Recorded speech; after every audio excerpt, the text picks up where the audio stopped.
दर्शकवृन्द नमस्कार। यो समय हो एनएनटिभी बिजटकको। हामी एनएनटिभी बिजटकमा हामी विभिन्न पेशा व्यवसायमा आबद्ध व्यक्तित्वहरूसँग साक्षात्कार गर्छौं। एनएनटिभी बिजटकको आजको अङ्कमा हामी कुरा गर्नेछौं निर्माण क्षेत्रको। त्यसका लागि हामीसँग स्टुडियोमा आइसक्नु भएको छ बीबीसी ग्रुप कन्स्ट्रक्सनका अध्यक्ष सीईओ छत्रराज ओझा। आउनुहोस् उहाँलाई स्वागत गरौँ। स्वागत छ छत्र सर। नमस्ते, धन्यवाद। यहाँलाई मेरो पहिलो जिज्ञासा, यो सानो उमेरमा निर्माणको क्षेत्रमा किन लाग्नुभयो? यसमा चाहिँ धेरै कारणहरू छन्। अब मुख्य कारण भनेको के हो भने म पढ्दै गर्दा पनि 67-68 सालतिर तपाईको प्राइभेट सेक्टरमा जसले चाहिँ आफ्नो जीवनभरको दुःख गर्छ, एउटा घर बनाउने सपना हुन्छ अनि उसले घर बनाउन खोज्छ। अनि मेरो त्यही क्षेत्र भएको भएर बढी त्यो सम्बन्धी बढी चाहिँ मैले जिज्ञासा र रुचि जाग्दै गयो। हजुर, जाँदै गयो। त्यो सम्बन्धमा चाहिँ मान्छेले घर बनाउन चाहन्छ। घर बनाउँदा के गर्छ त भन्दा तपाईँ हामी जो कोही भए पनि नगरपालिका अथवा वडा जान्छौँ, प्राविधिकले भेट्छौँ, नक्सा बनाउँछौँ, त्यसभन्दा पछाडि प्राविधिकको दर्शन पनि हुँदैन। हेर्नुहोस्, अनि त्यो घर बनाउने जिम्मा स्वयं तपाईँ आफै या कुनै नन टेक्निकल कन्स्ट्रक्सन पार्टी ठाउँ पुग्छ। अनि उसले चाहिँ जो बनाउने पार्टी छ उसले प्रोपरली न नक्सा रिड गर्न सक्छ, न डिजाइनको पार्टमा उसले राम्रो रोल प्ले गर्न सक्छ। तपाईँको लाग्ने लागत त बढी नै खर्च हुन्छ, लाग्ने भन्दा बढी नै खर्च हुन्छ, तर तपाईले भनेको अनुसारको न डिजाइन बन्छ, न तपाईको भूकम्प प्रतिरोधी बन्छ, न तपाईको प्राविधिकले दिएको डिजाइन अनुसार घर बन्छ। त्यो हुँदाखेरि चाहिँ लागत पनि लाग्ने र भने अनुसारको डिजाइन पनि नबन्ने। अनि तपाईले त त्यो एकाध कोही यस्ता मान्छे होला जसले नक्सा बुझ्नुहुन्छ होला, तर अधिकांश पब्लिकले चाहिँ नक्सा बुझ्दैन। बनिसकेपछि मात्रै उसलाई भिजुअलाइज हुन्छ। नागरिकमा उपभोक्तामा यस्तो समस्या छ भन्ने कुराले तपाईलाई यो क्षेत्रमा लाग्न प्रेरित गर्यो। यस, बिग समस्या छ। अनि त्यो भएको ठुलो भ्याकुममा चाहिँ कसरी हामीले चाहिँ एउटा इटा थप्न सकिन्छ, कसरी यो भ्याकुममा चाहिँ हामीले एउटा भनौँ न एक खालको चाहिँ कस्टमरलाई चाहिँ अथवा पब्लिकमा एउटा राम्रो चाहिँ सपोर्ट गर्न सकिन्छ, त्यो एउटा मेजर कारण भयो। अनि अर्को कारण के भयो भन्नुहुन्छ भने म इन्जिनियरिङ पढ्दै गर्दा पनि धेरैलाई चाहिँ एउटा के हुन्छ भन्नुहुन्छ भने एउटा निश्चित डिग्री र एकाडेमिक पास गरिसके पछाडि उसले चाहिँ जब कहाँ पाउँछ, जब कहाँ पाउने, राम्रोभन्दा राम्रो जब कहाँ, कसरी सेटल हुने जबमा भन्ने उसको टार्गेट हुन्छ। हैन, हाम्रो जागिर केन्द्रित शिक्षा छ। अनि तर हामी यो जागिर खोजिरहँदा हामी के सोच्दैनौँ भने यो जागिर त कसैले त क्रिएट गरेको हो नि त, चाहे गभर्नमेन्टको भन्नुहोस् चाहे प्राइभेट सेक्टर भन्नुहोस्। जागिर क्रिएटर त क्रिएट नगरिकन त जब हुँदैन नि त। त्यो भएको भएर यस्तो अनइम्प्लोइमेन्ट परिस्थिति क्रिएट भइरहेछ देशमा भने थोरै भए पनि वर्षक 4 जना 6 जना 8 जना 10 जना मेरो क्यापेसिटीले कति पाउँछ, मैले थोरै सानो टिमलाई मात्रै भए पनि रोजगारी क्रिएट किन नगर्ने भन्ने कुरा पनि मेजर रह्यो। त्यो भएको भएर यो क्षेत्रमा म प्रवेश गरेको हजुर। बीबीसी ग्रुप अफ कन्स्ट्रक्सन्स, यसको स्थापना कुन परिवेशबाट भयो? यो सुरुमा मैले 71 सालमा प्राविधिक पढेर भ्याउँदाखेरि मैले पनि कतै ठाउँमा जब गरेँ, कुनै ठाउँमा जब गरेँ, अनि त्यो पनि प्राइभेट सेक्टरमै जब गरेँ। अनि त्यहाँबाट मैले के अनुभव पनि बटुलेँ, कसरी तपाईको कामको परिस्थिति कसरी क्रिएट गर्ने, कसरी तपाईको चाहिँ भनौँ न पब्लिक रिलेसन क्रिएट गर्ने हरेक कुरामा। अनि इन्फर्मल्ली 71बाट फर्मल र गभर्नमेन्टको अथोरिटी सहित 2072बाट चाहिँ मैले काम सुरु गरेको हजुर। 72 देखि यो 79 को सम्मुखमा आइपुग्दा कति धेरै काम गरियो होला? काम त थुप्रो गरियो। हेर्नुहोस्, अब ठ्याक्कै काम मात्रै भन्ने हो भने थुप्रै क्याटेगोरीको काम गरियो। प्राविधिकको काम, प्राविधिक कन्सल्टेन्ट एज अ कन्सल्टेन्टको काम मैले थुप्रै गरेँ। सडकका डिजाइनदेखि लिएर पुल पुलेसा, स्पेसल्ली बढी चाहिँ घरको डिजाइनको पार्टमा थुप्रो काम गरियो। हेर्नुहोस्, पछि तपाईको चाहिँ यो सुरुमा हामीले काम गर्दा पनि कन्सल्टेन्ट एज अ कन्सल्टेन्ट भनेको प्राविधिक पार्ट मात्र हेर्ने, त्यो भनेको नक्सा डिजाइन सुपरभिजन लागत कस्टको एस्टिमेट, यो पार्टलाई प्राविधिक कन्सल्टेन्ट भनेर भनिन्छ। त्यो पार्ट मात्र हेर्ने कामबाट सुरु गरेको बिस्तारै गर्दै जाँदा चाहिँ यो कन्स्ट्रक्सनमा पनि नछिरेर यो समस्या समाधान नहुने भयो। एज अ तपाईँ कस्टमर हुनुहुन्छ, तपाईँले मलाई डिजाइन पार्ट त दिनुहुन्छ, मैले डिजाइन गरेँ, तर तपाईँको न त्यो मैले डिजाइन गरेको तपाईँले बुझ्ने हो, सबैले भन्न खोजेको होइन, तर अधिकांश पिपुल्सको समस्या छ, तपाईँले पनि बुझ्नुहुन्न र तपाईँले जसलाई जिम्मा दिनुहुन्छ सबैले भनेको होइन, तर धेरै हाम्रो कन्स्ट्रक्सन पार्टीहरू जो ठेक्काको चाहिँ जिम्मा लिनुहुन्छ उहाँहरूले पनि बुझ्नुहुन्न, डिटेल बुझ्नु पऱ्यो नि त। तपाईँले तपाईँको एउटा सपनाको घर बनाउँदै हुनुहुन्छ, तपाईँको ड्रिम प्रोजेक्ट हो तपाईँको लागि होइन हजुर, तपाईँको जीवनभरको दुःख कमाइ हो, एउटा घर चाहिँ प्रत्येक नेपालीको सपना हो। यस, तपाईँ चाहे खाडी मुलुकको कुरा गर्नुहोस्, चाहे युरोप अमेरिकाको कुरा गर्नुहोस्, जो कोही पनि अलिकति पैसा कमाएपछि एउटा घर बनाउन चाहन्छ, त्यो पनि सहरमा उसले सहरमा एउटा घर, उसको एउटा मेजर ड्रिम मध्ये एउटा त्यो पनि हुन्छ होइन। अनि उसको ड्रिमको प्रोजेक्ट हो, त्यसमा चाहिँ लागत कस्ट तपाईँको त्यति नै लाग्ने हो, तपाईँको इन्भेस्टमेन्ट त्यति नै हुन्छ, बढेर जान्छ, घटेर जाँदैन। अनि र बनाउने मान्छेले चाहिँ ठिक ढङ्गले बनाइदिएन र बनाउने मान्छेले ठिक ढङ्गले त्यो तपाईँको डिजाइनको क्यालिबर अनुसार उसले चाहिँ डेलिभर गर्न सकेन अथवा इम्प्लिमेन्ट गर्न सकेन, उता उसले बुझ्न सकेन, बुझेर चाहिँ लागू गर्न सकेन, उसले आफ्नो दुई पैसाको लागि मात्रै कामको नाममा काम मात्रै गरियो भने त्यो त त्योभन्दा गलत त केही पनि हुँदैन। त्यसैको प्रतिफल चाहिँ देखिराख्नु भएको छ, भूकम्पको केस तपाईँले धेरै ठाउँमा देखिराख्नु भएको छ, धेरै ठाउँमा देखिराख्नु भएको छ। भिजुअलाइज नगरिकन ओहो आज त यो कोठा त सानो पो भयो त, घर त कस्तो भद्दा भयो होइन। घर बनाउनु भनेको नामको घर मात्रै होइन नि हजुर, हो त होइन नि, एउटा बस्नलाई मात्रै खालि घरको नाममा घर होइन नि त। घर बनाउँदा तपाईँको सस्तो पनि पर्न पर्यो, तपाईँको एट्र्याक्टिभ आकर्षित पनि हुनु पर्यो, एकदम तपाईँले चाहेको मोडेल पनि बन्न पर्यो। अब यस्तो भूकम्पको ठुलो जोखिम भएको क्षेत्रमा के हदसम्म भूकम्प प्रतिरोधी पनि हुनु पर्यो, सस्तो पनि हुनु पर्यो, सबै कुराको चाहिँ मिश्रित कुरा हो नि त। त्यो भएको भएर पो प्राविधि चाहिने हो त, त्यो कुराको डेलिभर गर्न त न पब्लिकबाट त हुनै भन्ने कुरै भएन। जो कन्स्ट्रक्सन गर्ने पार्टी छ, जो ठेका लिने पार्टी छ, उसले डेलिभरी गर्न नसके पछाडि चाहिँ समस्या आयो नि त। त्यो भएको भएर समस्या चिर्नका लागि यहाँहरू निर्माणतिर नि लाग्नुभयो। सत्य हो हजुर। अहिलेसम्म बीबीसी ग्रुप कन्स्ट्रक्सनले हजुर एकदम उदाहरणीय रूपमा गरेका कामहरू केही हाम्रा दर्शकलाई सेयर गरिदिनु न। थुप्रै छन् हेर्नुहोस् होइन, बढी हामीले पब्लिक सेक्टरमा गर्ने भएको भएर अब काठमाडौँ भ्यालीमै हाम्रो अहिले करिब 32वटा साइट रनिङ छन्। अब बिग प्रोजेक्टको कुरा गर्नुहुन्छ भने अहिले हाम्रो धरान भेडेटारमाथि अब तपाईँलाई कतिको आइडिया छ, त्यहाँ 3 स्टार लेभलको चाहिँ हामी रिसोर्ट प्रोजेक्ट गर्दैछौँ, ठुलो प्रोजेक्ट हो होइन हजुर। एउटा हामीले चाहिँ तपाईँको लुम्बिनीमा बिग प्रोजेक्ट गर्दैछौँ, त्यो 100% हाम्रो कन्स्ट्रक्सन र कन्सल्टिङको जिम्मा भए तापनि कसै पार्टीको त हो नै होइन। अनि त्यो पनि ठुलो एउटा ड्रिम प्रोजेक्ट, कन्ट्रीको एकदम ड्रिम प्रोजेक्ट बनाउने हामीले उ गरिरहेछौँ। अब कतिपय त्यसका गोपनीयताको कुरा पनि हुन्छ नि होइन। हजुर हजुर। त्यो भएको भएर अब प्राइभेट सेक्टरमा त थुप्रै प्रोजेक्ट छन्, अब यो वा त्यो 2-4वटा भए औँलामा गर्न सकिन्थ्यो। थुप्रै प्रोजेक्ट छन् जो चाहिँ कस्टमर सेटिस्फाई नभएको हाम्रो कुनै नै प्रोजेक्ट छैन। संयोग भनौँ या विडम्बना, 72मा देश हल्लायो भूकम्पले, 72बाटै यहाँको कन्स्ट्रक्सन प्रोजेक्ट सुरु भयो। सत्य हो सत्य। त्यो एउटा ठुलो महासङ्कटका बिचबाट उदाउँदाका क्षणहरू सम्झिनुहोस् न एकचोटि। यसलाई चाहिँ मैले दुई तरिकाले पनि एनालाइज गर्छु। एउटा दुःखद त हुँदै हो, दुःखद त हो नै, धेरैको चाहिँ जीव ज्यान गयो, धेरैको धनजनको क्षति भयो।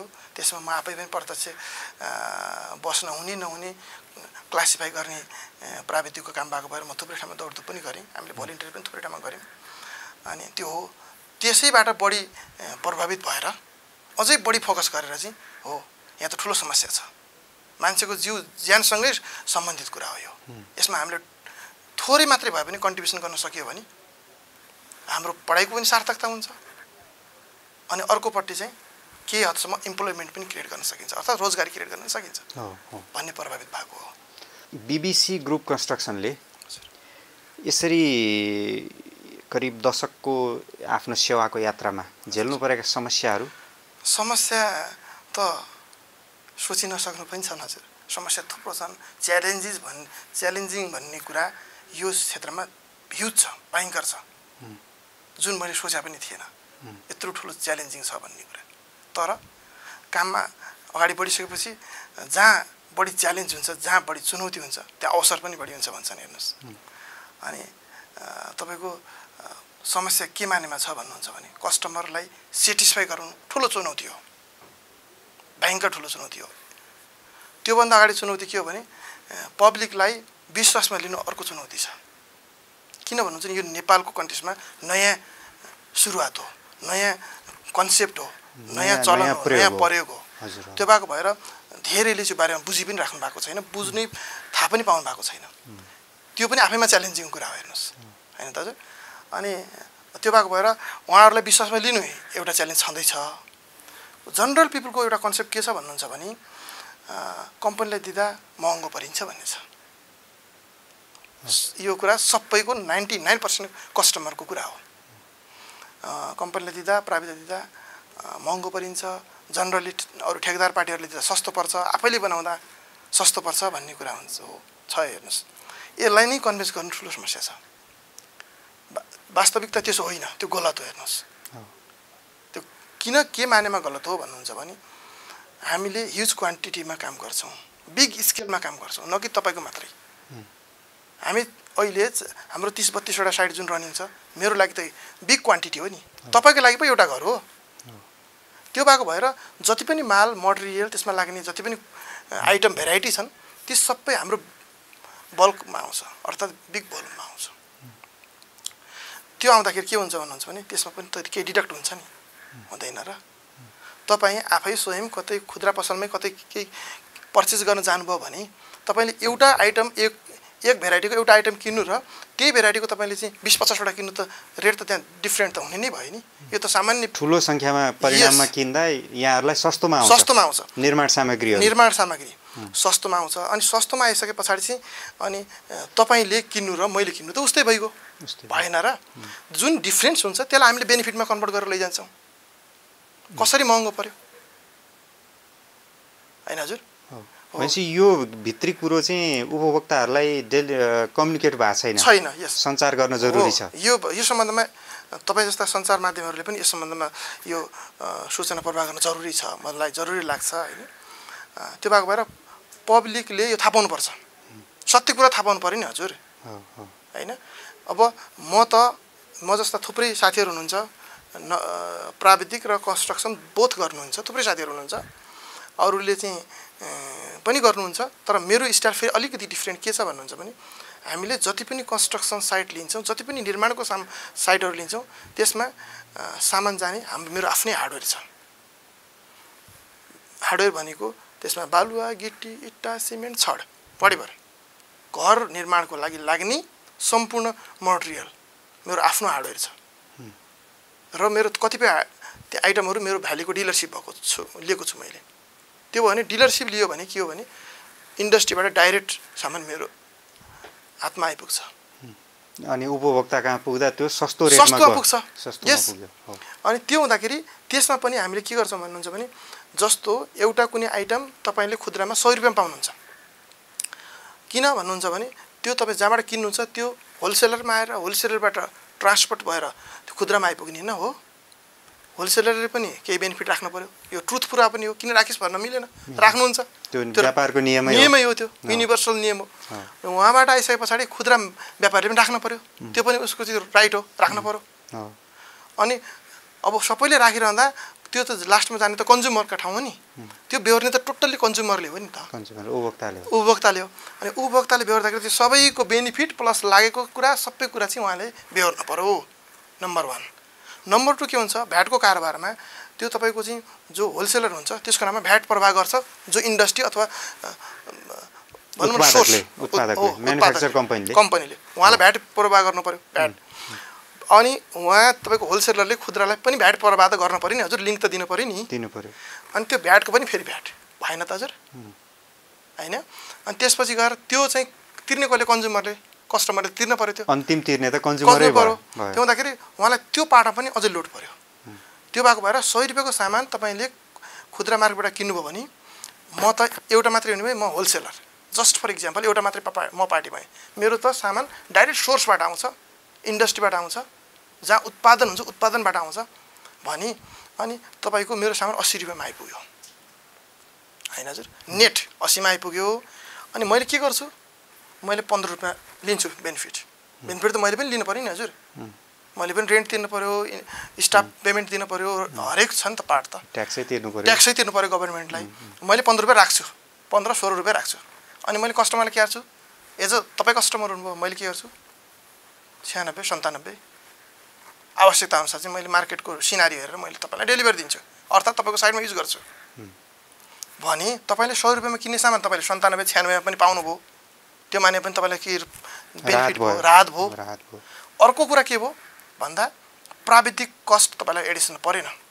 त्यो भनेको के हो भन्दा नक्सा बनाउने पार्ट, तपाईँका त्यसका 3D कुराहरू हुन्छन्, त्यो कुराहरू हामीले त 3D कम्पलसरी कस्टमरलाई दिन्छौँ।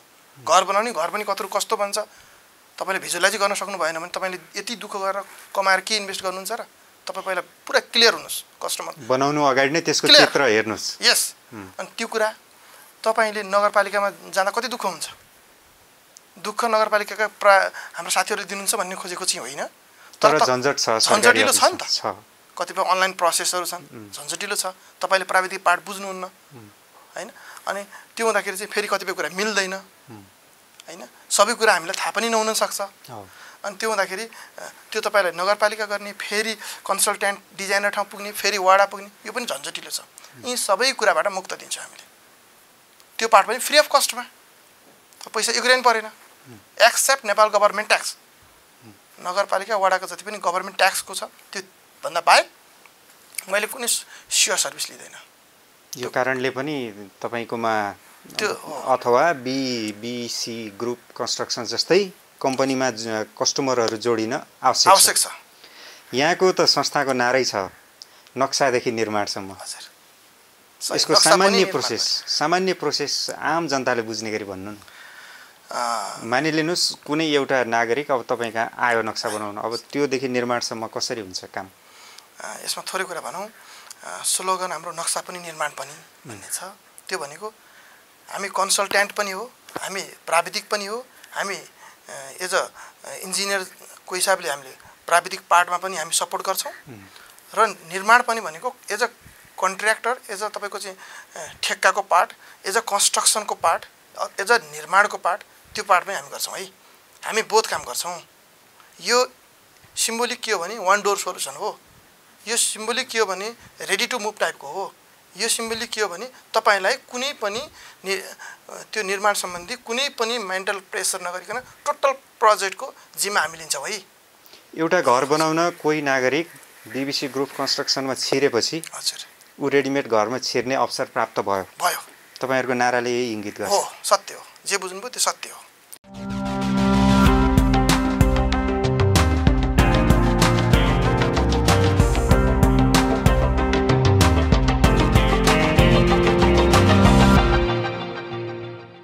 अब नागरिकका लागि छुट्टै, संस्थाहरूका लागि छुट्टै होला नि, यसको केही व्यवस्था छ?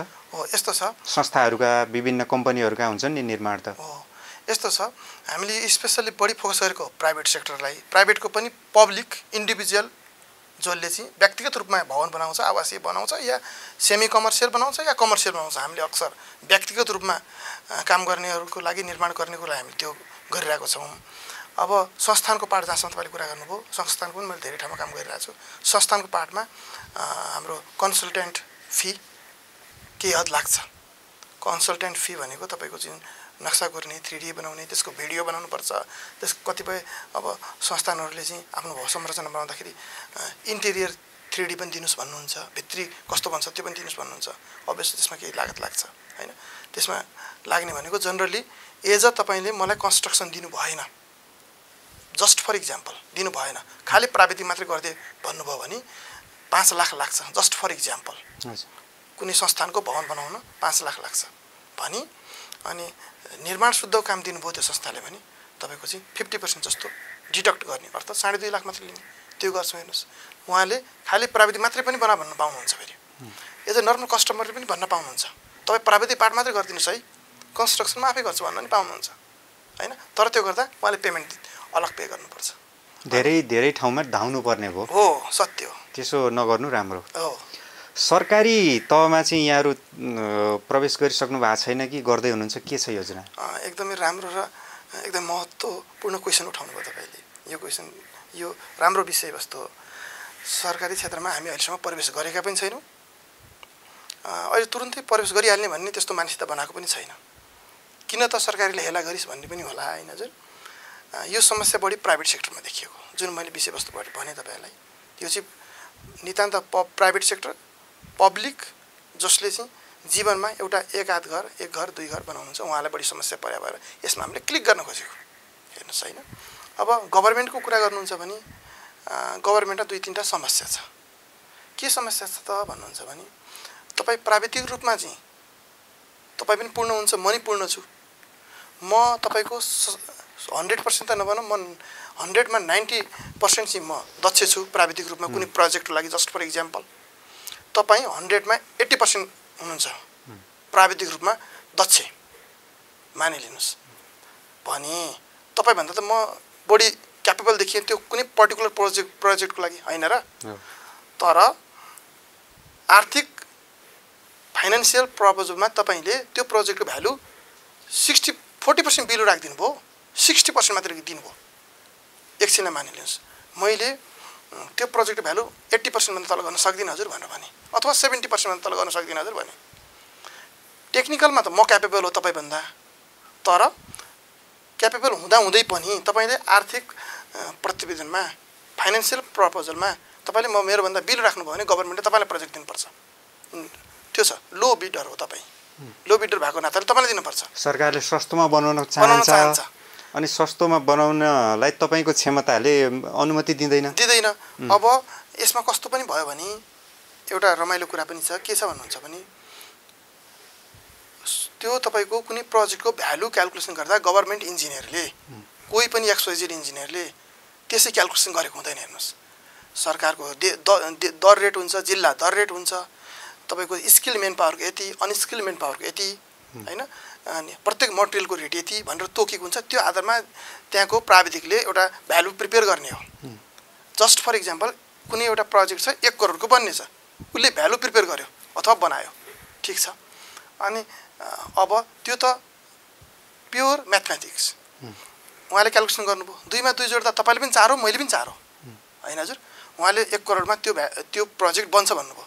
अब भन्नुहोस् बिडरले तपाईँले 2-4%, 5% तपाईँले सस्तो हाल्यो, ठिकै छ। किन तपाईँको भेहिकल होला, तपाईँको ट्रान्सपोर्ट सस्तो होला, तपाईँसँग आफ्नै इक्विपमेन्ट होला, तपाईँसँग आफ्नै ट्रान्सपोर्टेसनको केही पार्ट होला, ठिक छ।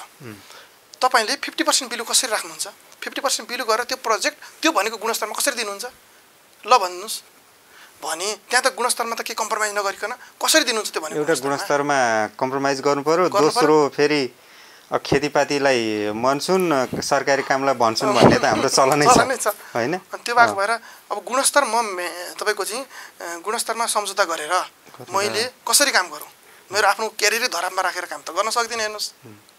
अथवा मैले आफ्नो घर जग्गा बन्दगी राखेर त म त्यो प्रोजेक्ट गर्न सक्दिनँ। न तपाईँले सक्नुहुन्छ न मैले सक्छु। त्यो भएको भएर क्वालिटीमा कम्प्रोमाइज नगरेर काम गर्नु मेरो लागि छँदै छैन। म गर्नु नै छैन। मलाई करियरमा क्वालिटीमा कम्प्रोमाइज गरेर मेरो काम गर्नु नै छैन भनी म कसरी बिलोमा गरौँ? टेक्निकलमा टप हुँदाहुँदै पनि म बिलोमा कसरी गरौँ? त्यो भएको भएर मैले गभर्मेन्टमा अहिलेसम्म म काम गरिहाल्नलाई चाहिँ मैले प्रिपेयर भइसकेको छैन। म अधिकांश हाम्रा निर्माण व्यवसायीहरू, खास गरी इन्जिनियरहरू यो अख्तियारले रङ्गेहात पक्राउ गरेका यस्ता खालका समाचारहरू पनि आउँछन्। यो किन हुन्छ? तपाईँ एकजना प्राविधिक पनि भएको हुनाले एउटा अनुभव सेयर गरिदिनु न दर्शकलाई। यस्तो यो अनुभव चाहिँ मलाई त छैन हेर्नु। तपाईँलाई छैन? मैले पनि भएन किनभने प्राइभेट सेक्टरमा काम गर्ने मान्छे होइन। तर अब यो विडम्बना हो, यो दुःखद कुरा हो हेर्नुहोस्। यसो हुँदैन। एउटा यो चाहिँ तपाईँको कस्तो हुन्छ भने एउटा व्यक्तिगत स्वार्थ जोडिएर हुने कुरा हो कि यो होइन।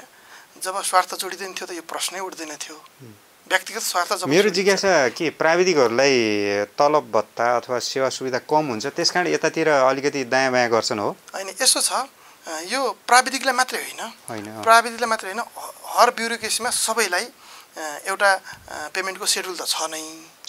इन्जिनियरलाई मात्रै नपुग्ने अरू सबैलाई पुगेछ भन्ने त्यो गलत हुन्छ फेरि हेर्नुहोस् होइन। र समातिका पनि इन्जिनियर मात्रै रङ्गे हात समातिन्छ, अरू समातिँदैन भन्ने पनि गलत हो होइन। एज म एज प्राविधिक भएको नाताले इन्जिनियरको आउँछ, म प्राविधिक भएको नाताले मसँग कुरा गर्दा त्यो विषयवस्तु उठ्नु स्वाभाविक पनि हो होइन हजुर। अनि त्यो भएको भएर अब भनौँ न यो चाहिँ विशुद्ध व्यक्तिगत स्वार्थमा जोडिने कुरा हो र यो चाहिँ तपाईँको फेरि सबै इन्जिनियर यस्तो छन् भन्नु हुँदैन, त्यो गलत हुन्छ। अब तपाईँको चाहिँ 100 जनामा 1 जना गलत हुँदा 100 जनाको 99 जनाको बदनामी हुन्छ, यो कुरा सत्य हो फेरि होइन हजुर। एउटाले बिरायो शाखा पिरायो, त्यो भएको भएर यो व्यक्तिगत महत्त्वाकांक्षा, व्यक्तिगत आकांक्षा र व्यक्तिगत लोभ, मनको पाप त्यो भएको भएर यो चाहिँ हुने हो। तर यो चाहिँ सबै इन्जिनियर चाहिँ बेठिक छन् भन्ने होइन, कतिपय छन्, त्यो स्वीकार्नुपर्छ हामीले।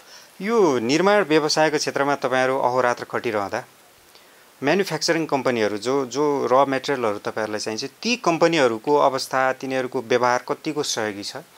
यस्तो छ, अहिलेसम्म हामीले काम गरिरहेकोमा त्यस्तो असहज, त्यस्तो चाहिँ तपाईँको चाहिँ व्यवहार नै गर्नै नसकिने भन्ने टाइपको त छैन। हेर्नुहोस् अहिलेसम्म गरिरहेको हुनसक्छ हामीले बिग स्केलमा मटेरियल उठाउँछौँ, त्यो भएको भएर हुनसक्छ होइन। तर समस्या के छ भन्नुहुन्छ भने आपूर्तिमा समस्या छ। आपूर्तिमा कस्तो भन्नुहुन्छ भने जस्तो अब केही दिन अगाडि अहिले पनि हाम्रो धेरै क्राइसिस चलिरहेछ। हुन त हाम्रो काबु बाहिरको परिस्थिति क्रिएट भएको होला होइन, तर हामीले कस्तो भने कस्टमरलाई कन्ट्र्याक्ट गरिसके पछाडि एउटा फिक्स भ्यालुमा कन्ट्र्याक्ट गरेको हुन्छ। जस्तो तपाईँकै स्टुडियो नजिकै मैले चाहिँ यहाँ कमर्सियल बिल्डिङ बनाइरहेको छु होइन, त्यो 5-7 तलाको ठुलो बिल्डिङ छ, त्यो आजभन्दा 8 महिना अगाडि कन्ट्र्याक्ट गरेको। हाम्रो बेला कोभिड थियो अनि हाम्रो कन्ट्र्याक्ट गर्दा आजको दिनमा कन्ट्र्याक्ट गर्दा आजको भ्यालुलाई मात्र हामीले हेर्छौँ अनि कन्ट्र्याक्ट गर्छौँ र त्यो काम यति महिनाभित्र काम सक्ने भन्ने हुन्छ। हाम्रो कन्ट्र्याक्टमा एस्केलेसनको पार्ट हुँदैन, हामी राख्दैनौँ। गभर्मेन्टकोमा हुन्छ, हेर्नुहोस् मार्केट बढ्यो महँगाइ बढ्यो भन्ने हुन्छ, हाम्रोमा हामी त्यो राखेको हुँदैन। किन भन्नुहुन्छ भने कस्टमरलाई सकेसम्म टेन्सनलेस बनाउने हो, अथवा टेन्सनबाट फ्री बनाउने हो हाम्रो काम त। उसलाई नक्साको पनि झन्झट दिएपछि लाउन नि हजुर हिजो 18 रुपियाँ इँटा थियो, आज 19 भयो भनेर त्यो पनि थुपरेपछि यता डन्डी बढ्यो भनेर अर्को थुपरेपछि उहाँ त झन्झटमा फस्नु भयो नि। त्यो झन्झटमा मुक्त गराउन खोज्या हो नि त हाम्रो टार्गेट त होइन हजुर। त्यो भएको भएर हाम्रो फ्ल्याटमा हुन्छ। त्यो फ्ल्याटमा भइसके पछाडि चाहिँ अब 106, 108 पर केजी डन्डीको भ्यालु हुँदा हामीले कन्ट्र्याक्ट गरेको साइड आज 135 रुपियाँ पुगेको छ, त्यो पनि पाउँदैन। त्यो त हाम्रो लागि त ठुलो समस्या। यो निर्माण सामग्रीको मूल्य एउटा स्थिर अथवा निश्चित तहभन्दा माथि आकाशिन नदिने स्थिति त सरकारले सृजना गर्नुपर्ने हो, सत्य हो। यो आर्थिक वर्ष होस् या कुनै टाइमको फ्रेम बनाएर यो टाइमसम्म चाहिँ यो रेट बढाउन नपाउने अथवा कन्स्टेन्ट हुने त्यो बनाउनु पर्ने हो। तर समस्या के छ भन्नुहुन्छ भने यसमा गभर्मेन्टलाई मात्रै दोष थुपारेर हुँदैन, यो चाहिँ फेरि विश्व मार्केटको कुरा पनि हो। जस्तो तपाईँको विश्व मार्केटमा तेल बढ्यो, गभर्मेन्टले कतिसम्म लस खाने त भन्ने कुरा पनि हुन्छ। हुन चाहिँ यो कुरा धेरै कुरा जोडिन्छ होइन। हामी एकअर्कोसँग यो त चेन जस्तै छ, इन्टरलिङ्क भएको कुरा हो। अनि विश्व मार्केटमा रेट बढेर नेपालमा त्यही पेट्रोल आउने हो, त्यही तेल आउने हो, त्यही डिजेल आउने हो। त्यो हुँदाखेरि त्यो बढ्ने बित्तिकै बिचरा ट्रान्सपोर्ट व्यवसायहरू पनि उहाँले बढाउनै पर्यो, कहाँबाट ल्याएर हाल्ने बढाउनै पर्यो। त्यो बढेपछि फेरि तपाईँको चाहिँ ट्रान्सपोर्ट रेट बढ्ने बित्तिकै संसार तपाईँको नुनदेखि सुनसम्म सबै बढ्यो हेर्नुहोस् होइन। त्यो एकअर्कामा लिङ्क हो। तर यसको चाहिँ इनिसिएसन गभर्मेन्टले लिनुपर्छ। फेरि यो चाहिँ यो यस्तै हो भनेर छोड्न मिल्दैन, गभर्मेन्टले लिनुपर्छ। तपाईँ हामीले पनि यसमा चाहिँ सहजीकरण गर्नुपर्छ, सहयोग गर्नुपर्छ, कन्ट्रिब्युसन गर्नुपर्छ। ओझा सर हजुर, अब कति पैसा कमाउनु हो भनेर स्टुडियोमा सोध्न नमिल्ला।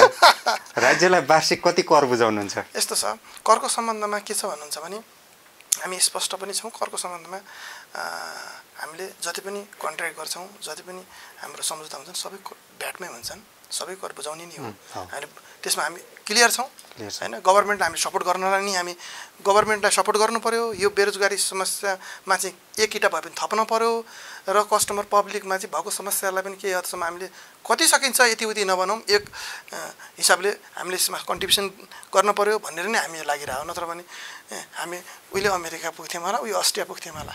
पढ लेखा मान्छे सहरमा बस्न गाउँमा बस्न त प्रश्नै हुँदैन थियो। अब प्रत्यक्ष रोजगारी कतिलाई दिनुभएको छ? अब 32वटा मेगा प्रोजेक्टहरूमा अप्रत्यक्ष रोजगारी त हजारौँलाई पुग्या होला। हजुर, प्रत्यक्ष चाहिँ तपाईँको मेरो करिबन 250 जना छ।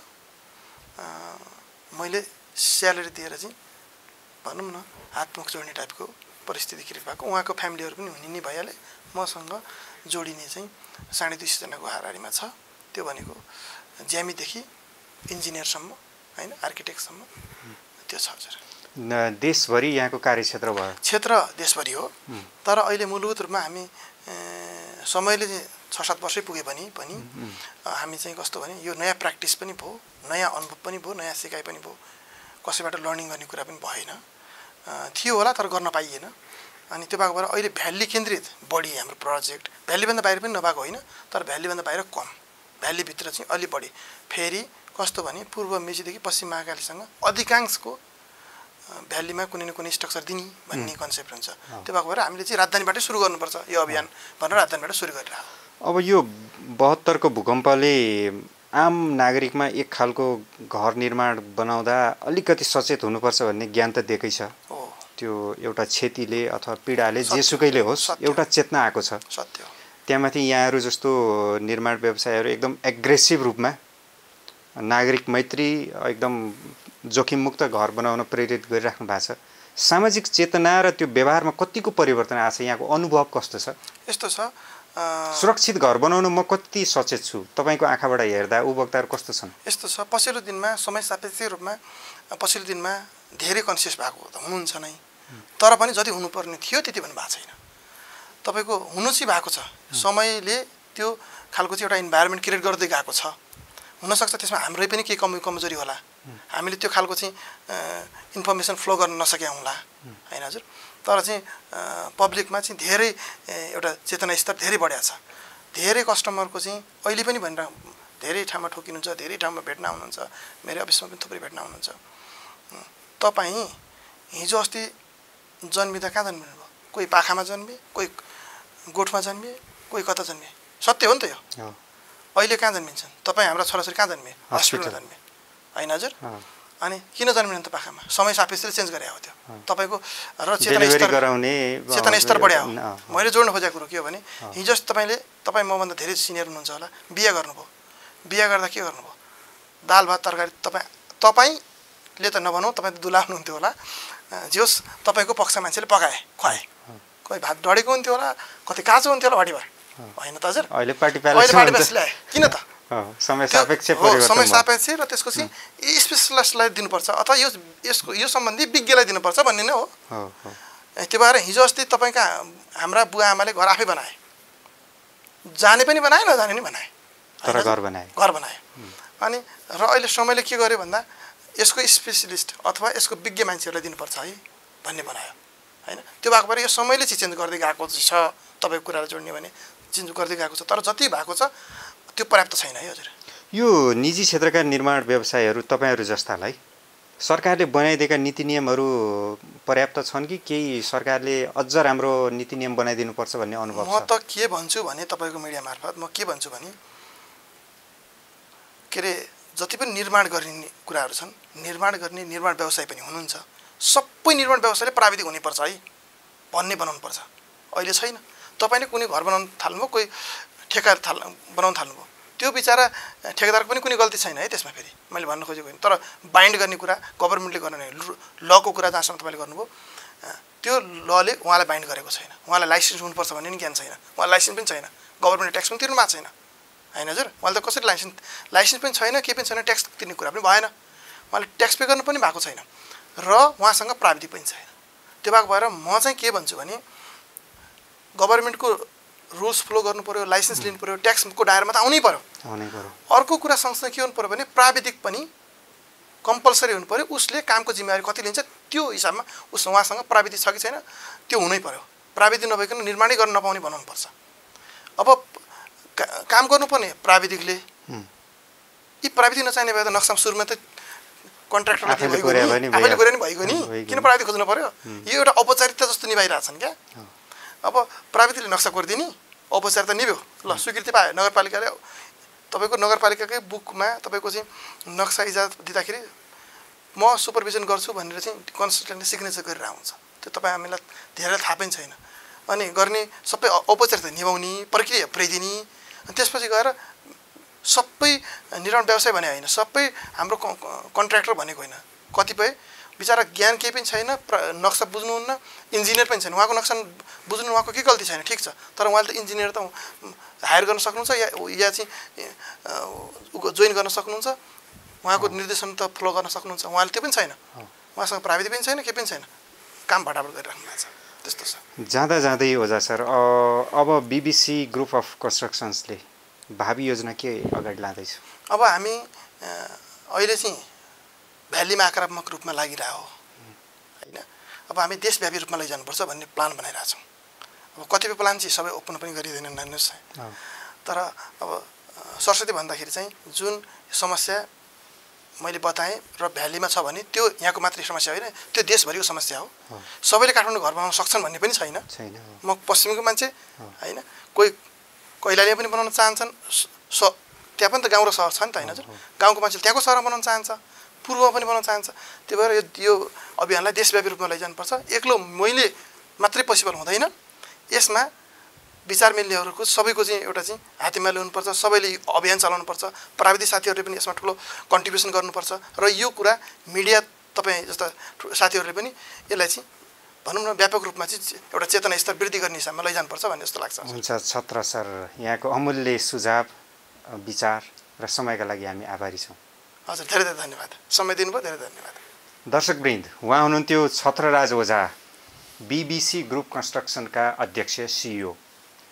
घर कसरी बनाउने, सुरक्षित घर कसरी बनाउने, यही विषयमा केन्द्रित आजको NNTV 20 टकको समय सकिएको छ। आजलाई NNTV 20 टक यति नै।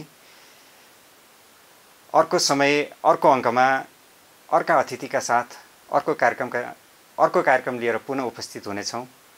हेर्दै रहनुहोला न्युज नेपाल टेलिभिजन। नमस्कार।